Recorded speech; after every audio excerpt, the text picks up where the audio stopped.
Hey, welcome. Doug Smith, broadcasting here from Ottawa, Ontario, Canada. Welcome to the Recovery and Performance Show.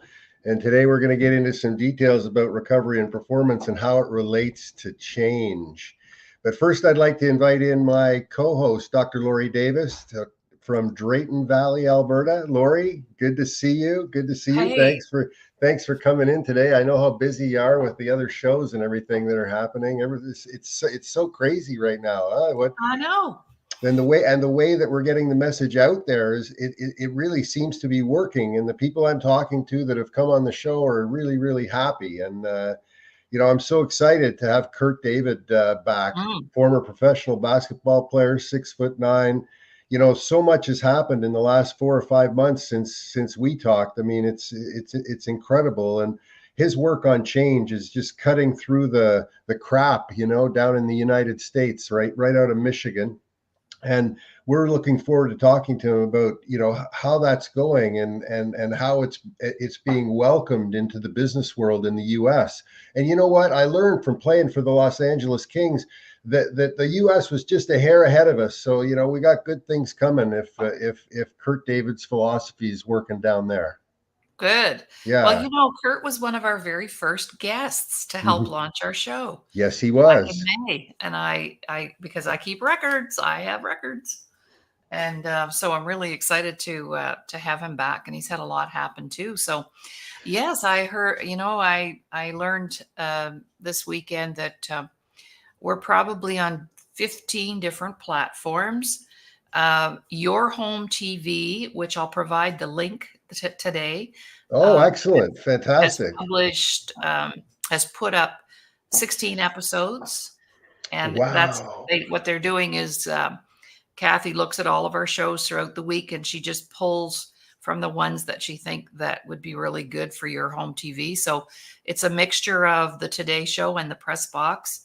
And I'll provide the link, and people can just go into the link and view our episodes on your home TV. And that's That's puts us into the US of A. So Mr. Kurt David better just catch on here, and yeah, yeah. and we'll get him going too. So And then yeah. we got coming out of the U.S. On the 20th of August. It looks like Tony McKegney is going to be joining us. He's the third Black player to ever play in the NHL, Oh, and he and I got to know each other through parliamentarian Gord Brown, and he introduced us, and we played against each other all those years, and grew up not too far, like we're living not too far oh, apart, wow.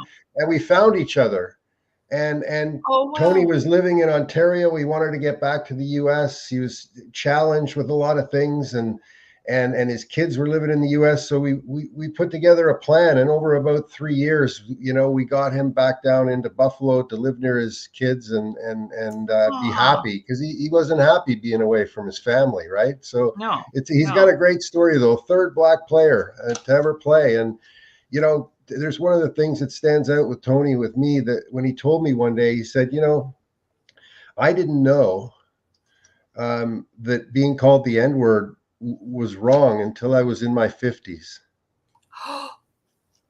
Serious.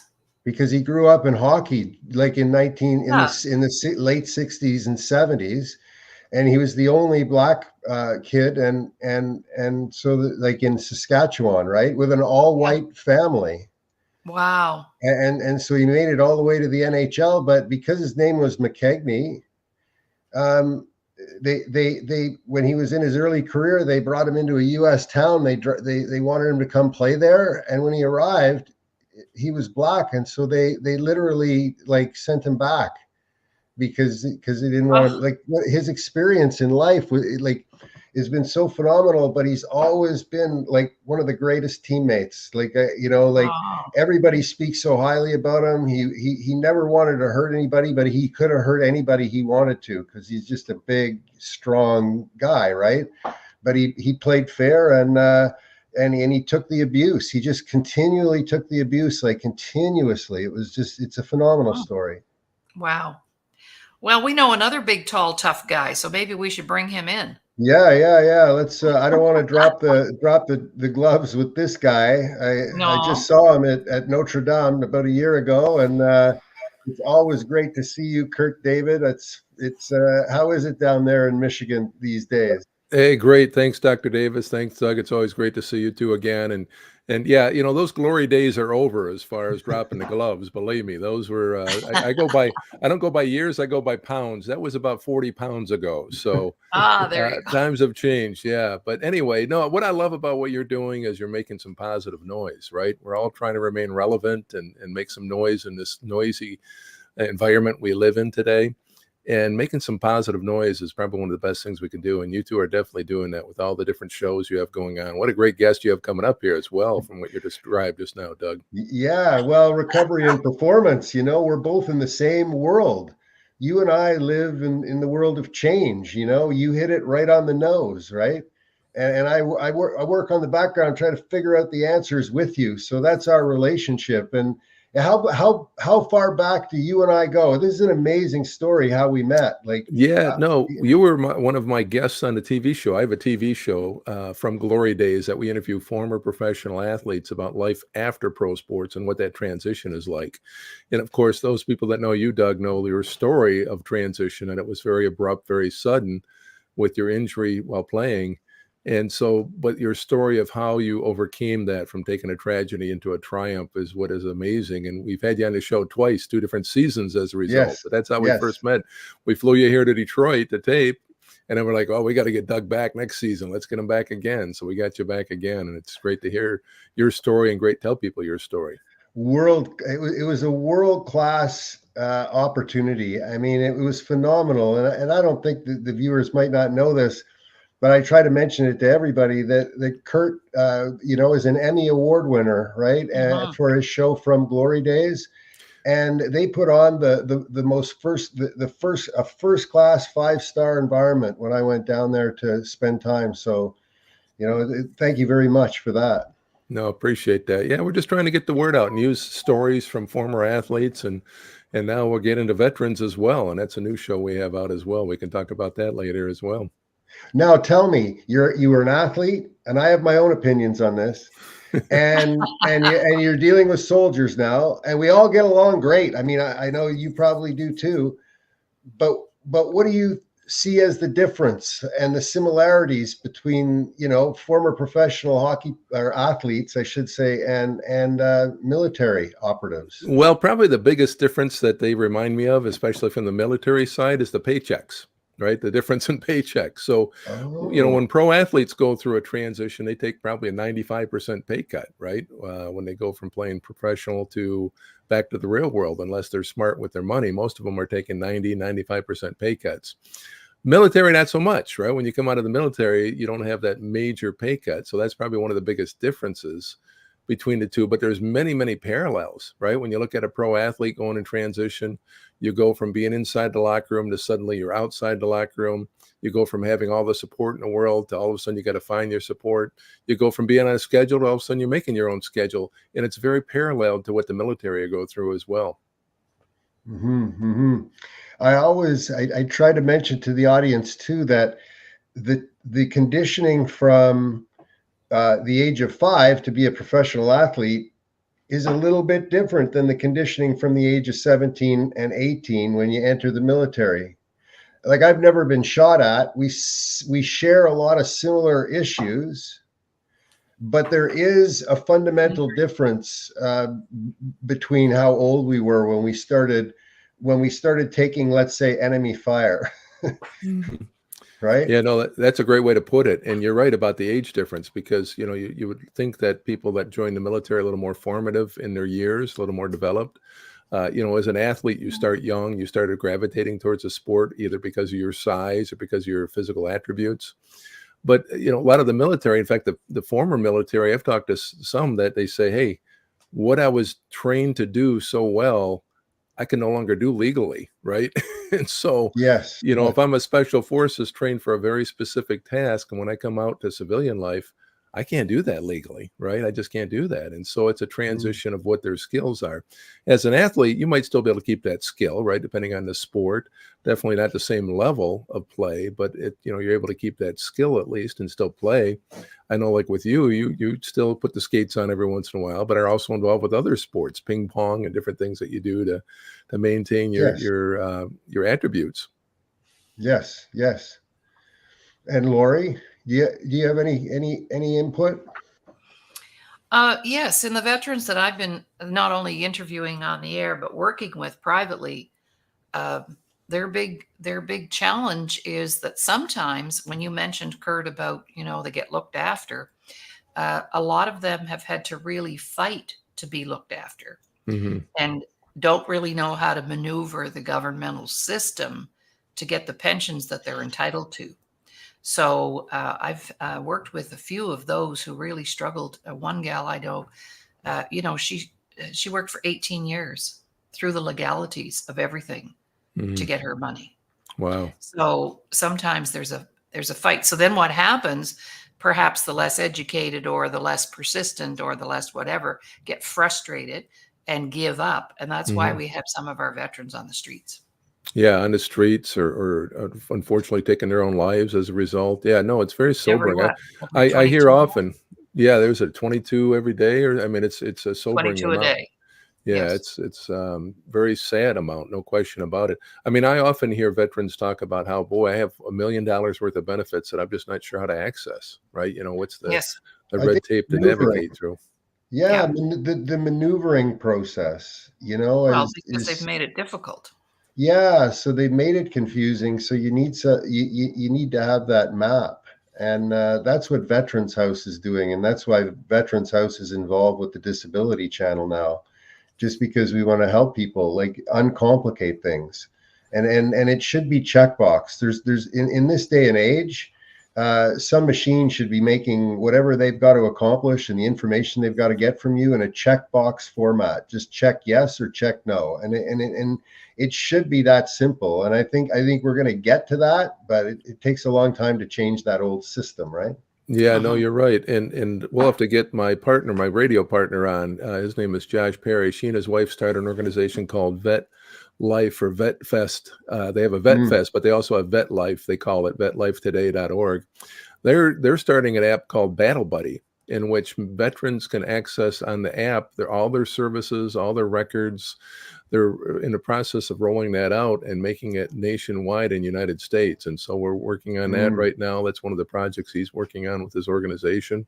It's called Battle Buddy, and it's an opportunity for veterans to just put on this app, get into this app, and then they can put in their information, and boom, it pulls up all the access that they need. And so it just makes sense to make it that much more easily for them to access their information, as well as their the benefits that they've earned as a result. I mean, he told me something sobering. He said that the records for a veteran, at least in the United States, when they come out of military service to become a civilian, that they get one opportunity for a hard copy, and then if they don't get it at that point, it could be a very difficult process to access those again. That they're not digitized, right? For one, they're not digitized, so I have to get a physical copy. And he's really looking to change that somehow, to get them digitized so people can access them much more fluidly, like you're describing. Yeah, it's not like the military and that whole machine is ever going to go away in the history of humankind. So you might as well get to work making it simpler, you think. But here's the challenge with change, Kurt, and you can comment on this. I could go to the brigadier general in charge of the 1st Division of the Canadian Armed Forces and say, this thing has to change. And he would go, yeah. And I would say, okay, we're going to change it, but here's what has to happen. You have to sacrifice your own job, because the work that has to be done is so insane that they're going to hang you out to dry. And so that person who's in charge isn't willing to slit their own throat to make the changes they actually know have to be made. They're aware of this, but they're constrained, right, by the finances and by the system that they've created. But you can comment on that, don't you? You see the same thing, right? Well, I think it's not just in military or pro athletes. I see it in organizations all the time too, that they're Mm-hmm. slow to change or slow to make those transitions that they know are the right change or transition to make. It's just they're difficult to do, and sometimes people don't want to make hard choices or do hard things, right? I mean, you learn that Mhm. as an athlete. That's Mm-hmm. why only 1/10 of 1% of people are professional athletes, right? Because it's hard work. It takes a lot of focus and time and energy, and same thing when it goes through the change process. It's not always easy, and sometimes people don't enjoy that because of the fact that they know how much work it's going to take. But that's one of the great things that I think that we offer people, is we're able to offer processes and protocols and a path for them to understand, okay, boy, this isn't as scary as I thought it was, right? Right. Yeah, well, a check, like we were just talking about it, the checkbox, Hmm. checkbox to change, right? That's what people need today. And if you could tell people a story and give them the experience, and then share the science, and then put a couple of solutions that work in front of them, so they're not just pigeonholed into one idea or one option. They've got a few options in front of them, and they can pick any one they want. And you can't push it on people because they resist change, right? So tell me how you get them to move towards this thing called change, Kurt, because you speak to large rooms of people, right? Yeah, small and large. I think anywhere from, in my history of speaking, from 5 people to 5,000 and everywhere in between, right? Wow. And so it's been Wow. interesting journey. But I think the biggest thing, Doug and Dr. Davis, is understand, human nature. And first of all, Heraclitus said it best. Heraclitus was from 500 BC. He said, and this is his quote from 500 BC, the only constant in life is change. He's the one attributed to that quote. So you think about it, 500 BC, people have been talking about change for thousands of years. So this is not new. This is not a new No. topic. This is not something that all of a sudden in the last century, wow, let's talk about change. No, people have been talking about change for centuries. And so it's nothing new. And so when I look at human nature, and I happen to have a master's in counseling, and so I always refer to that when I look at human nature. And unfortunately, a lot of times when people look at change, if you look at the primal side of it, right? And Doug, you're really good at this, right? The neuroscience, the primal side of things, subconscious side, that fear is directly attached to change. That a lot of times when we think and look at that primal side of our brain and looking at change, people attach that to fear. And you Mm-hmm. think about throughout mankind, any change became life threatening in many cases for people. And so you start on that premise that, okay, yeah, we understand it could be scary. Some people embrace it. Other people are like, no. It's ironic, and to share a little personal note, I happen to be married to a woman that doesn't like change, right? And so it's funny how us opposites attract sometimes. And so, You get to uh, practice. You somebody to yeah, practice on. Yeah, good, yeah, good. I get the resistance, like, oh no, let's not do that. No, this is good. This will be good. This change will be good. And so, but yeah, I think one of the biggest things is leveling the playing field, right? And you do that by, I use visual analogies, right? I'm a visual person, so I like using visual analogies. And what I say is it's always easier to grab the next or leave the next vine that I'm sorry, let me rephrase it. It's easier to leave the vine that I'm holding on to when I see the next vine, or even can grab that next vine that I'm going to grab onto, right? If I'm swinging through the trees, I don't want to let go of the other vine unless I see the other vine, or even better yet, if I have a hold of it. Mm-hmm. And Mm-hmm. that's part of the change process, is identifying that vine, having a strategic plan of how I'm going to get to that vine, what it looks like, what it's going to feel like, what the process is. And so helping people understand, yeah, okay, yeah, it's hard to let go of that vine unless you see the other vine, or even better yet, if you can hold it, then it's easier to let go of the other vine, if that makes sense. Yes, yes. And how do you see it scaling? Okay, so when you deliver your message to an individual, it's one way, right? And when you deliver your message to a room of 400 people, it's a little bit different, right? Yeah, absolutely. Well, I think it's a process. You lay out a process for people to understand that, it starts off with a strategic plan. It starts off with goal setting. It starts off with understanding the change process, and then it progresses from there. It's like a step by step. And what I love about what you guys are doing is, you have an idea of the scientific side of this, right? Mhm. I come from a very practical, my experiences are very practical in the sense that I've experienced it myself. I experience it with other people that are going through it. And I research and study as a result of it and look at it and say, I try to simplify things and break it down. I don't have the neuroscience to it. This is where I think where you really have worked hard at is looking at what's the neuroscience behind this. I can tell you all day long from a practical side, boy, this is what it looks like. This is the steps. This is how you do it. But you're looking at the neuroscience, which is the actual science behind it, which is amazing to me. I mean, marrying those two together, that's why it's great to have these conversations.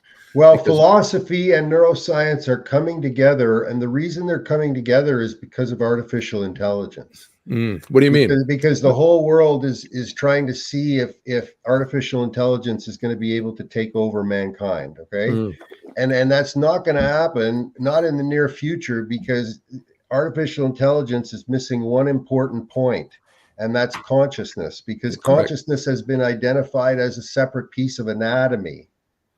Okay, so you got physical, and you've got the emotional or psychological, and then you've got consciousness, and each one needs to be nurtured in its own way. And settling the brain through meditation, and you can download my meditation at dougsmithperformance.com/relax. But when you meditate, now they're measuring this, and they can see the difference it makes to the glue that holds the physical and the emotional together. So we're not working on our consciousness. We're busy working on our emotional, and we're busy working on our physical, and but nobody's saying just stop for a second. Okay, breathe. Yeah. Because when you I breathe, do. I when do. when you breathe, you're working on your consciousness when you breathe properly, right? And you don't know it, you don't feel it, but you're actually doing that. So anyways, I run on and on. So Well, for good reason. But I think it's your term that I've heard you say quite often, Doug. That 600, the 800-pound gorilla, whatever gorilla weighs these days, yes. 600-pound gorilla in the room, right? Is that subconscious, conscious mind that is driving people that we sometimes aren't aware of and need to be aware of as a result. And how do you help people see what they couldn't see before? Now you've put it in a series of letters, right? Like Yeah, acronym. Yeah. you put it in an acronym, makes it easy for people. But maybe can you run through that, please, for us? Yeah, of course. Yeah, I call it my 5 rules of change. RULES. I'm a simple guy. And so I like to keep things simple. And what I noticed through my research with former professional athletes, well, first of all, going through my own transition as an athlete, 30, 40 pounds ago, as I mentioned, not by years, but by pounds, going through my own transition and then writing a book and then writing multiple books and then interviewing athletes and working with former athletes and then getting in organizations and now veterans, I started seeing a pattern. And one of the things I look for as a counselor is always look for patterns, right? And so I see it a pattern of 5 things that kept happening over and over again for the ones that were having success. So as they're going through these transitions and change, I saw the pattern and I said, wow, there's 5 things that keep happening over and over and over again. And so being the simple mind that I am, I thought, boy, I need to create an acronym so I can remember these 5 things. And that's how I created the acronym RULES, RULES. And that's why I call it my 5 rules of change. And those who might have heard it before, we can go through this again, but this is going to be the crib note version. We could spend a whole half day on this very easily and delve deep and get into it. But the first letter R stands for refocus. What I've discovered is that anybody going through a transition, I don't care if you're a pro athlete, a veteran, organization, a marriage, whatever that transition might be, there's a refocus. And what that refocus is, it's taking a look at current goals and reestablishing new goals. It's developing a strategic plan. If it's an organization, it's pulling in stakeholders that are going to have an input on that change. And so you want to pull those people into it as well as part of the refocus. If I can give an example, we can't talk Absolutely. about sports and we can't be in Canada without talking about beer, right? And so That's true. Yes, I'm getting thirsty. yeah, Yes. and so if you look at what happened in the United States on January 16th in 1920 for us history buffs, on January 16th, 1920, 1,273 breweries were told they could no longer brew beer or sell beer, right? Prohibition hit in the United States on January 16th, 1920. 1,273 businesses basically were told, you can't do that anymore. So through my research, I discovered that 244 still remained open when Prohibition was over. So my thought was, well, we know what happened to the 80% that closed, right? It's very obvious, right? Why they closed. So I started digging deeper into, boy, what did these 244 do to remain open? And one of them I really did a lot of research on had to refocus. When that change happened, they had to refocus. They went from brewing beer to brewing malt extract, ginger ale. They were even making car and auto parts. And as a result, Anheuser-Busch not only remained open, but they became the largest brewery in the world, selling for I don't know how many billions of dollars years ago, because they had to refocus during that change and transition. And that's just one example of the refocus that needs to occur or can occur during the transition. So refocus, number one. The U stands for using your network. In other words, all of us have a vast network of people around us. And I always say internal and external. So as an example, if I want to use that Anheuser-Busch example, they went from brewing beer to all of a sudden malt extract, ginger ale, and they already have a distribution path in place, right? They already had a network of organizations that helped distribute their beer. But they tapped into that network to say, hey, listen, we're no longer brewing beer, but we got malt extract. We have ginger ale. Can you help us distribute that? So they tapped into their network to help them with their refocus. In other words, any individual going through a change, look at your internal or external network to say, who can help me with this? Your entire ecosystem. Absolutely. Yes. Now, something I always want to qualify when I talk about this is I'm not talking about using and abusing people, right? I'm not talking about, boy, this is my goal and I'm going to use this person to get what I want. I'm talking about creating win-win, right? When you go into this, when you're tapping into your network internally or externally, you want to make sure you're creating a win-win relationship with those people or organizations, whatever it might be as a result. So that's the U. R-U, the next letter, L, bar none, without argument, no discussion, is the most difficult for pro athletes. And that's letting go. Letting go. And the reason why, it's in the marrow of our bones to never give up, right? You know, fall down 7, get up 8. Swinging many times, right? We fall down 7 and we get up 8 and we're punching at that point, right? And so that's kind of the marrow of our bones. And so for athletes, it's very difficult. And for many people, it's very difficult. And when I talk about letting go, let's say we talk about organization, there's certain things we have to let go of. Sometimes it's the wins, sometimes it's the losses. I had a conversation with an executive from Ford Motor Company, right? We all might have heard of them, Ford Motor Company. And I was talking to this executive. Yeah, they still are. And I asked him, I said, how did you guys get through 2008 during that economic downturn when, you know, the other major car companies were taking government bailouts? And I said, how did Ford do this? And he gave me a list of things they did. But one of the things he said was, he said, you know, we had to let go of something. And I said, well, what do you mean? He said, we were spending millions of dollars telling people that quality was job one, right? All the Ford marketing was quality is job one. There was TV commercials, there was print ads. He said, we realized we had to let that go because we weren't doing it to the best of our ability. We weren't creating job, you know, quality wasn't job one for us. And he said, once we had that refocus and started recreating our quality and making it even better and letting that go that we weren't doing it, he said, things turned around. We started making profits, started making a good product. And so it really helped them by letting that go. And everybody has their own timetable individually, right, for letting go. Great example of that is I had an Olympic athlete that contacted me out of Houston. He reached out to me about a week after he got back from the Olympics. He said, hey, I just won a bronze medal in the Olympics. And I heard you talk to people about, you know, transitions in sports. And I said, okay, you got my attention. Congratulations on the medal and everything in the Olympics. And so we started talking about this refocus, right? This letting go. And you know, we got to the point of looking at what he wanted to do. That was part of his strategic plan and refocus. We started looking at his network, who would be strategic for him to reach out to. We got to the letting go point and he just couldn't do it. He's like, I don't know. I don't know if I want to let it go yet. I don't know if I want to commit another 4 years of my life. I don't know if I want it ready to let it go. So 6 months of back and forth conversation weekly. he finally is like, yeah, I'm going to let it go. I'm going to move forward. And he's doing great now. He did some work. He was a gymnast, so he did some work with Cirque du Soleil for a while in LA.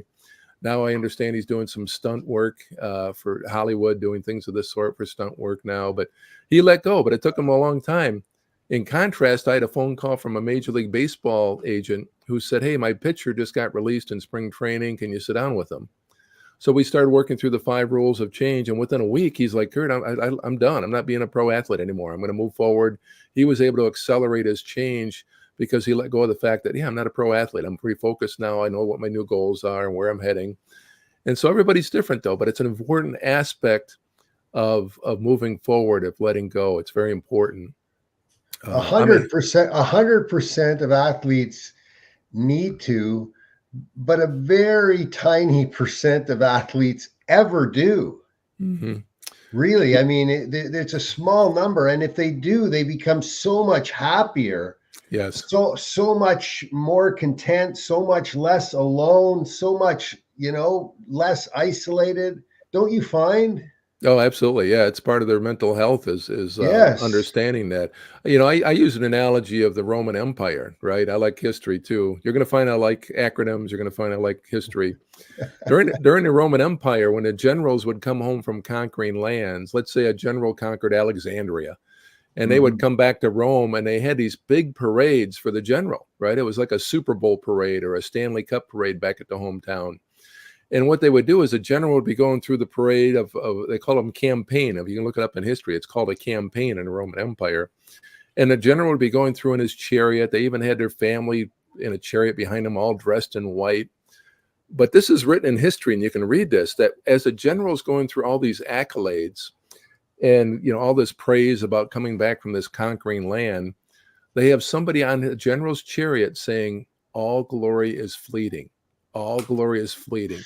So here he's getting all these accolades and going through this parade, but he's being reminded, so what? What's next? Let go, right? And it's just a reminder for all of us that, in sports, it's easier to get to the top of the mountain than it is to stay on top of the mountain. Yeah, you can get swept up in it. It's like a tidal wave, man. There's nothing you can do about it. That's what you're saying, right? It sweeps you away.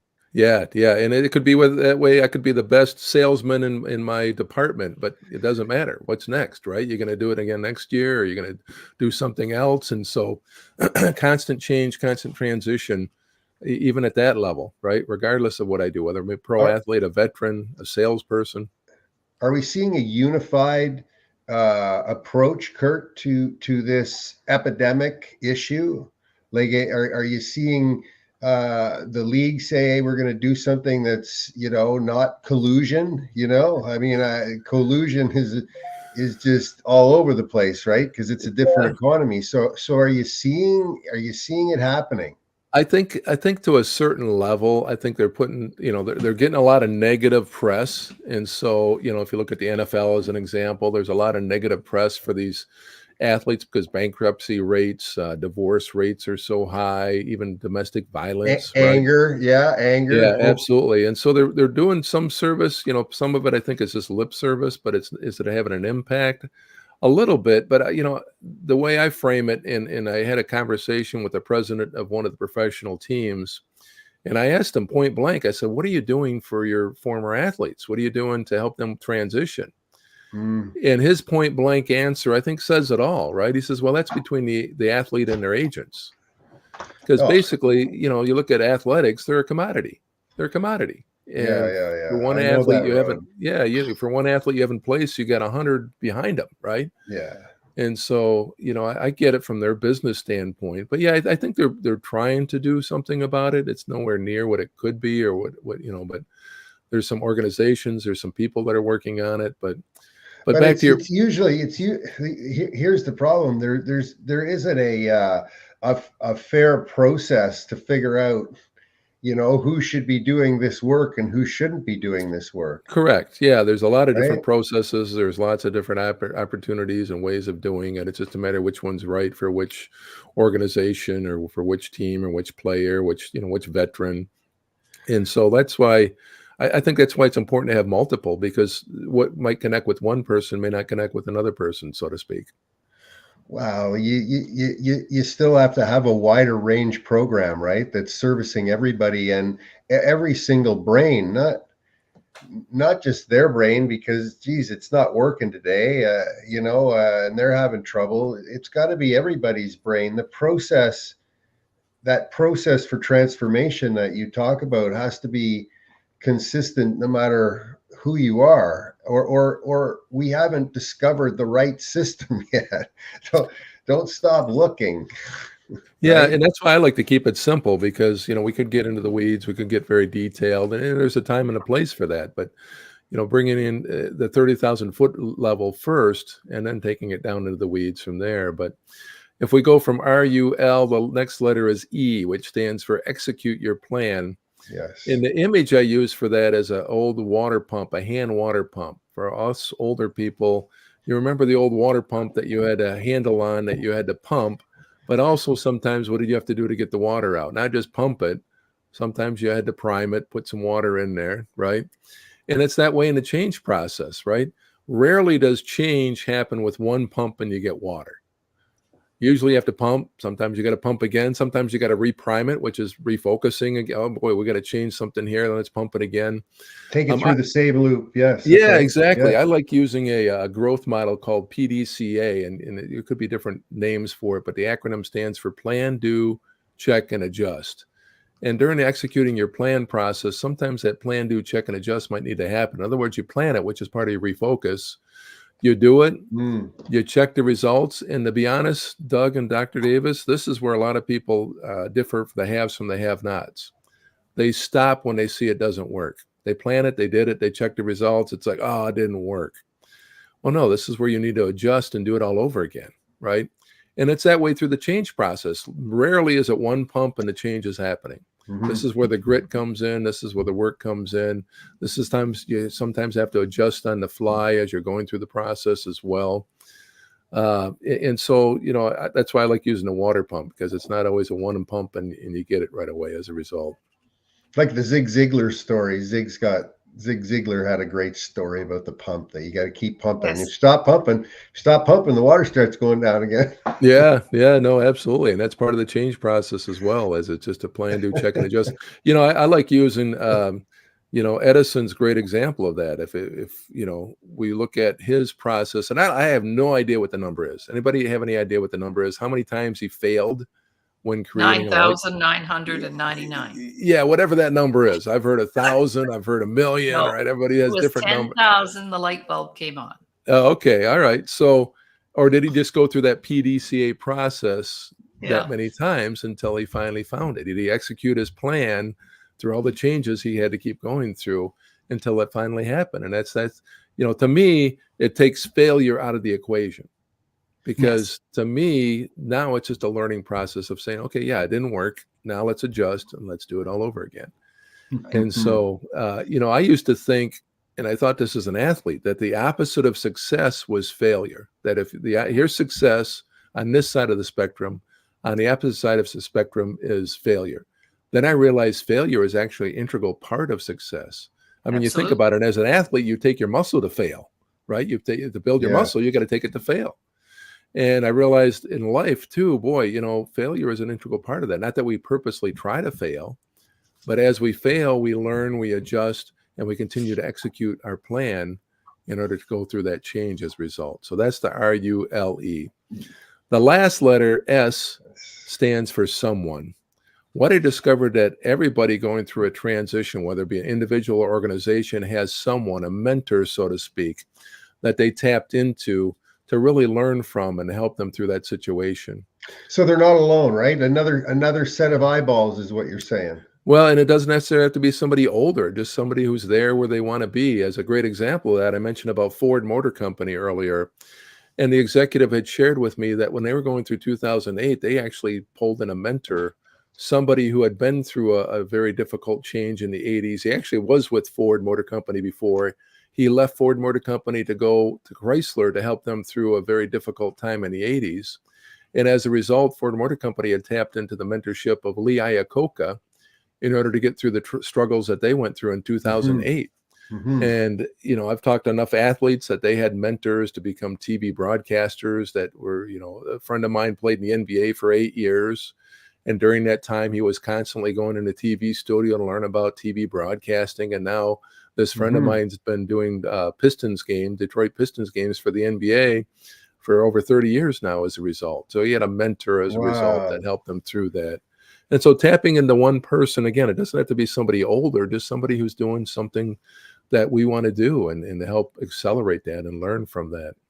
And you're helping people do that. You have your counselor's degree, and you're speaking to audiences as well, working with a couple of agencies in the US. So can you tell us a little bit more about that and how that's evolved? Because there's a lot of Yeah, people that listen that might want to get out there and share a yeah, message. yeah. Well, I'm having fun. My purpose on this earth is to serve God and serve others. And the way I do that is using the gifts and abilities that I have. And so, whether it be workshops or keynote speaking, right now we're using media, radio and TV to also get more exposure as a result with my shows from Glory Days, the radio show with veterans, and then the TV show with former athletes. And so it's exciting to me to see it continue to morph, because I think one of the most difficult things for us as we talk about change and transition is to remain relevant, right? How do we continue to remain relevant? I mean, Mhm. Dr. Davis, you look at your journey throughout your life, and there's been many changes throughout your life in order to continue to remain relevant is in what you're doing now. And it's admirable when you see people do that, because some people, and Doug, you can attribute to this, where you see people that are Yes. former athletes that's it, they're done. Well, they're still trying to live their glory days. And it's like, well, you're not going to continue to remain relevant 10 years from now, 15 years from now, unless you're a Hall of Fame, that is running the NHL Hall of Fame board or something. But you know what I mean by that. In other words, you need to keep doing things that are going to keep you relevant. And I mean that Yeah. as an individual and organization as well. Totally. Yes. No, you have to keep doing that. Now, there's some people who are really, really interested in this. Like, where are you speaking these days? What do you got coming up? And who have you been speaking to lately? Just Yeah, a curious. lot of manufacturing seems like lately, because of they're going through a lot of changes. So a lot of Oh, hey, I got manufacturing. the Maryland Workers' Compensation and Educational Association. Yeah, like organizations like that, right? Yeah, you got that coming up, don't you? You're going to be over Yeah. there with It's them. And like, so but that's the type of organization who's looking at this, right? yeah, associations that deal with manufacturing, manufacturers Beautiful. themselves. I think the biggest thing you talked about AI. I think that's one of the many challenges in manufacturing right now is technology replacing workforce, right? Because you have a Mm, workforce issue. mhm, What I'm hearing in the street right now from manufacturers, you have this balance of in-person workforce and still remote workforce, right? So you have that mm. balance that they're trying to do. And then you have the fact that, boy, are we replacing workforce with technology? More and more you see that in manufacturing world. And how do you balance that? How do you walk through that change? And those are some of the big issues that I'm hearing more and more through the manufacturing industries. But it doesn't matter what the change is. You apply the methodology and you come out on top. I mean, but if you don't have a method to go through this change, and that's your message, right? If you don't use a method, if you're just sort of willy-nillying it all over the place, you're never going to be able to make that transformation, right? And be Oh, happy. absolutely. Right. I call it ADHD change, right? I mean, you're all, it's like a ping pong table. You're all over the place, not sure where it's going to end up. Yeah, you have to have that, and that's part of the rules, right? That's part of the refocus. That's why it's so important at the beginning to have that refocus, because that's where the laser strategic planning comes in. And that's where you pull in the stakeholders and people that are involved with that change in order to get their input to make sure that it's locked in. I mean, I hear a lot of companies, they'll make a change. Well, did you talk to the IT people because this is going to affect? Well, no, we're just going to do this because we're going to save $400,000 a year. Okay, well, you might want to talk to the IT people if they're going to be the one implementing the change or involved with the change. And I can't tell you how many times I've heard that story where it's like, oh yeah, no, we didn't talk to them. And so you definitely want to involve the stakeholders that are involved with that aspect of it. So, Laurie, do you have any questions? Um, I added a new acronym to my dictionary. Oh, PDCA. hmm PDCA. That was great. Um, no, I don't have any questions. I think it's we're all out there doing whatever it is that we can do to support. And I agree with Kurt wholeheartedly that not everything works for everybody. But, my message has never changed really in 32 years. And that's why it's even more relevant today than when I developed my own theory of how important our self-worth is attached to all of our decisions. And without that, we're not really going to implement too much.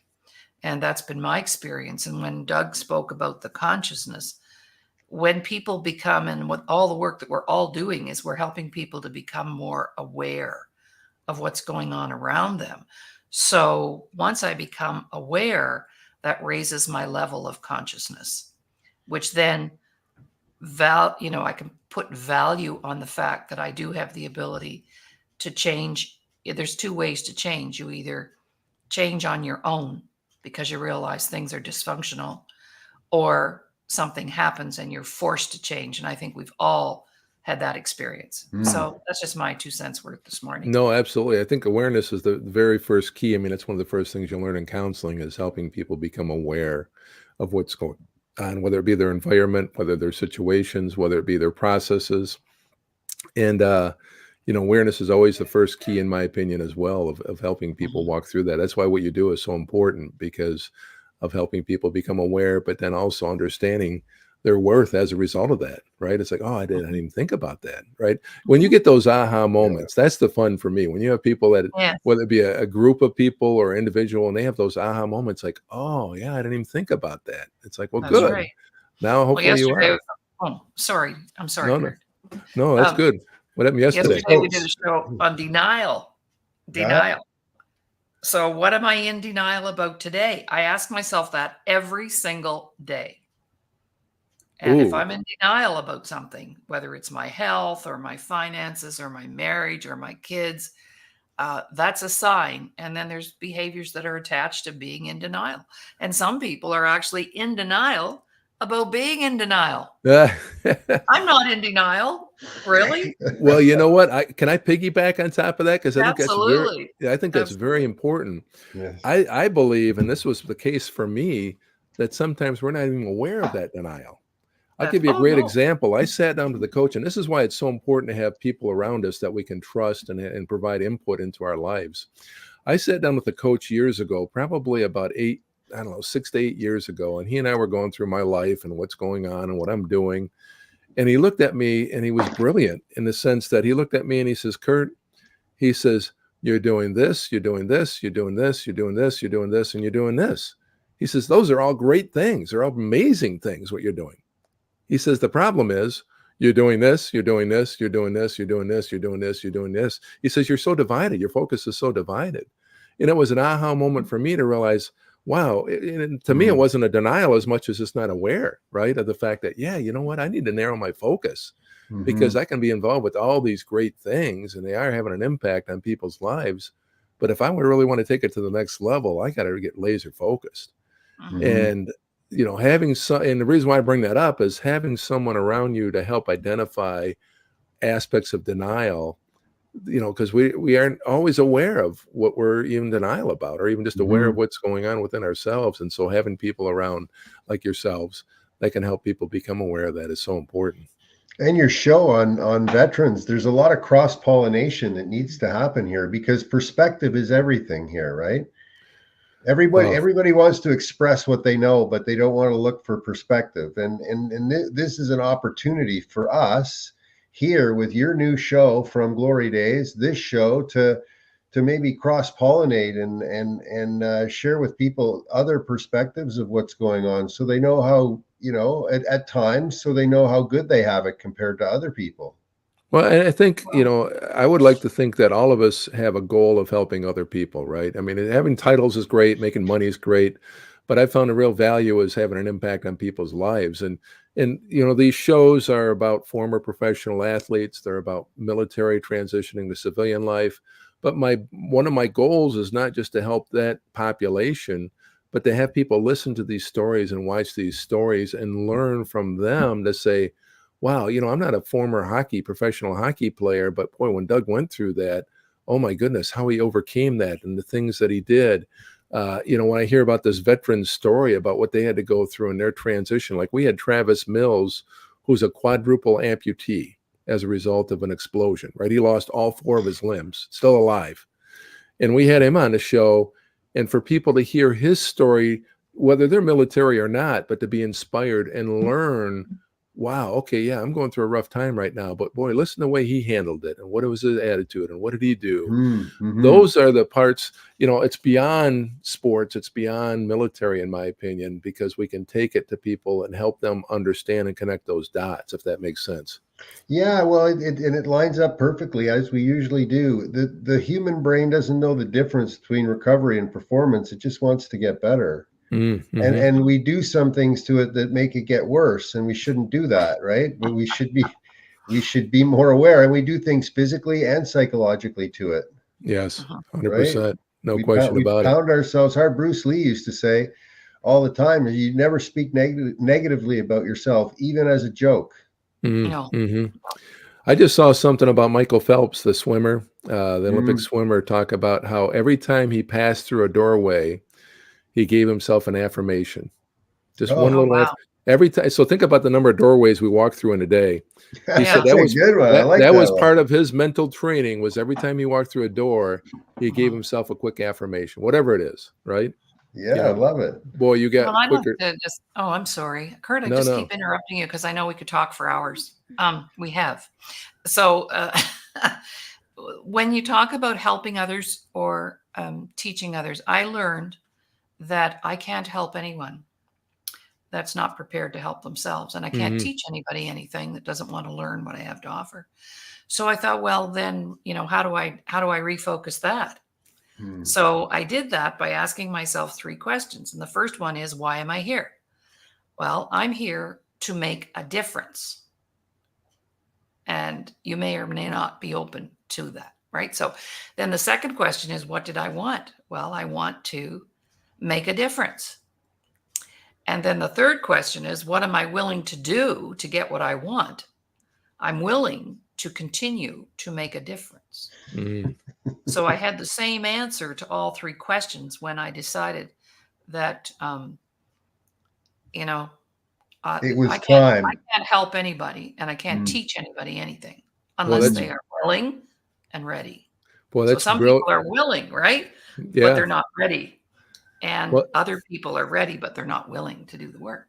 That's brilliant. It really is. I mean, it's just the way those 3 line up. My father put a little more simple terms, the way he put it. He said, you can lead a horse to water and you can't make them drink, but you can salt their oats. So you find a way to salt their oats. or shove their head in the trough. Yeah. I prefer the salty oats. But yeah, we have a joke in the counseling world. You know how many counselors it takes to change a light bulb? How many? Doug, you know how many counselors it takes to change a light bulb? How many? Only one, but it has to want to change. Yeah, there you go. But that's a great one to end on, I guess, huh? I guess so. Well, no, it's always amazing having you on, and I know that, and you can tell the audience about your recovery because it's in process right now. But yeah, absolutely. Kurt had a bit of a setback, and maybe you could share. Well, I say a little bit of a setback. I have no idea what I'm talking about. Go ahead. No, because it wasn't your setback. Yeah, no, I think, we all go through changes and transition. And I had a major one that I didn't plan on. I had a triple bypass open heart surgery 5 months ago. Wow. And I thought it was heartburn for probably 3 weeks to 4 weeks for a month. And my wife's like, you don't get heartburn. No, this is not good. You need to go see a doctor. And this is for everybody. My EKG came back normal. So I was like, oh, okay, it's not your heart. But then a week later, he had me come back again. Thank goodness. He's like, no, you shouldn't still be having heartburn. Had me do a stress test, which led into a catheterization, which led into triple bypass open heart surgery. And so, it's something as an athlete you never plan on. You hear of these athletes. In fact, ironically, I had a good friend of mine. He's a 2-time NBA champion. He passed away when I was going through this process of a heart attack. And it just was an eye opener for me to realize, you know what, at any day, at any time, young, old, whatever, we're all susceptible. I mean, this is something that I learned during that time to not take for granted. it really caused me, and we all have these aha moments where it causes us to really look at what is important to me, what is important to my life and what I do here on this earth, because it is going to be temporary at some point, right? And so, times like this cause me to do that. And I'd like to affirm other people too. Not that we want to dwell on this, but I heard a speaker one time say this. He goes, I don't dwell on this. I don't want you to dwell on this. But he says, I think about that day when they're kicking dirt in my face and going back to the church hall to eat potato salad, what people are going to say about me at that time. And it just causes you to think, yeah, what are people going to say when I'm gone? What's the legacy I'm leaving? What is it that people are going to remember me by? Is it just for being a dork, a big 6'9" dork, kind of bumbling around in life, or is it having an impact in people's lives, starting with my own family and moving out from there? Right on. You look fantastic. Amazing. You look in game ready shape, and Kurt's 6'9". You bring him in, he'll share with you about change, what he knows, but the presence of having the dude around is just amazing. Thanks so much for coming on the show, man. No, it's always an honor. Great. And I look forward to teaming up on the other show, doing whatever we can together to make it happen for veterans as well. No, this is exciting. Yeah. Kurt, may I share a little show idea for you that you might want to consider that I did about a year ago? Of course. I brought on a panel of ladies. I couldn't find any guys at the time, but ladies my age whose dads were World War II veterans, and what it was like being brought up in the home of a veteran back from World War II. Wow. And we had some pretty amazing things to share. That is a good idea. I like that. I like that a lot. Well, thank My you. gift to you today. I accept it. We're a show that gives. That's all we do is we give, Yeah, we give, we give. Keep giving. Right keep on. giving and giving. No, this is what it's all about. Appreciate it. All right, man. Well, listen, have a great day. Enjoy the rest of the summer, and we'll be talking to you on a regular basis, I'm sure. Look forward to it. It's an honor. Thank you so much for what you do. Thanks a lot. Mm-hmm.